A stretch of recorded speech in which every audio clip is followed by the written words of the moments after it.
Hola, hoy os traigo el segundo vídeo de la colección de técnicas de estudio, esta vez el resumen. Un resumen es un texto que transmite información de otro texto de manera abreviada, dejando, por decirlo de alguna manera, las ideas principales, eliminando las accesorias y sobre todo de tal manera de que cuando nosotros leamos ese resumen, a un golpe de mirada o a simple vista podamos ver lo más importante del tema o lo que tengamos que estudiar. Pero, ¿cómo se hace un resumen?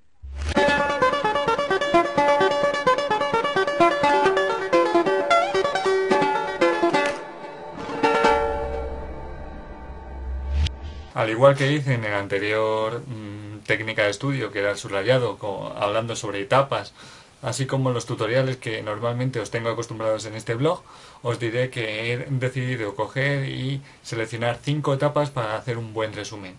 Y luego, además, os daré 5 consejos para no caer en los típicos errores que podemos caer a la hora de hacer un resumen, valga la redundancia. Por lo que, sin más, empecemos con las etapas. 1. Leer atentamente el texto. Antes de que leamos y empecemos a subrayar o empezamos a hacer el resumen, necesitamos tener una idea global de lo que nos quiere decir el texto. 2. Leer detenidamente y subrayar lo importante del texto. Si no tenéis mucha idea de cómo subrayar o qué subrayar, os recomiendo que veáis las técnicas de estudio 1, el subrayado. Pero para que os hagáis una idea, lo que tendríamos que buscar en ese texto son las ideas principales y las ideas secundarias. 3. Detectar los argumentos principales. 4. Redactar pues lo que hayamos encontrado en el punto 3 y en el punto 2 de nuestras etapas.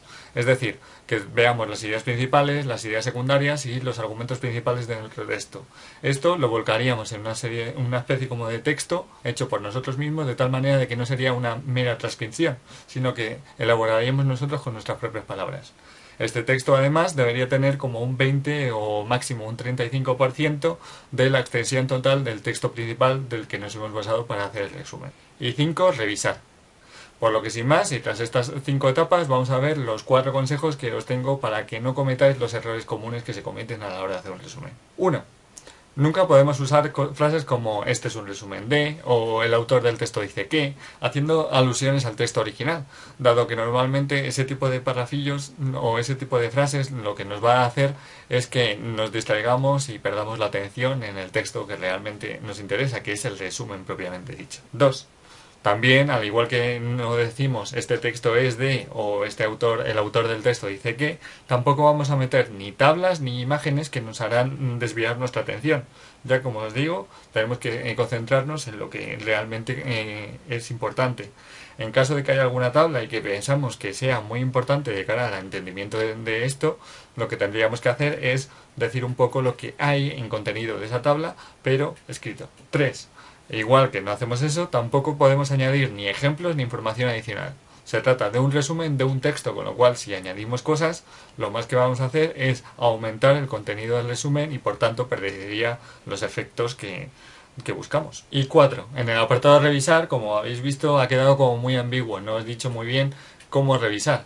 Entonces, para que podamos saber qué tenemos que revisar y saber si nuestro resumen está bien hecho o no, tenemos que contestar a una serie de preguntas como por ejemplo son: ¿cuál es el tema principal del texto? ¿Dónde y cómo se desarrolla el tema? ¿Cuáles son las ideas secundarias del texto? ¿Hay relación entre las ideas principales y las ideas secundarias? Y por último, ¿cuál es la conclusión del texto? En fin, esto es todo lo que os puedo decir un poco sobre el mundo del resumen. También deciros que lo que siempre os suelen decir vuestros maestros, que sean claro, conciso, coherente, pero sobre todo yo lo que quiero que tengáis en cuenta de que un resumen tiene que ser independiente. Independiente en el sentido de que cuando nosotros leemos ese resumen no tenemos que buscar más información, tenemos ahí lo principal. Por lo que sin más, espero que os haya servido este vídeo, espero que me lo comentéis si realmente os es útil o no, o añadiréis algo o lo que sea.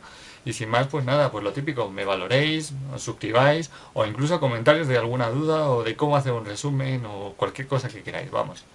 Un saludo y lo dicho, hasta pronto. Bye.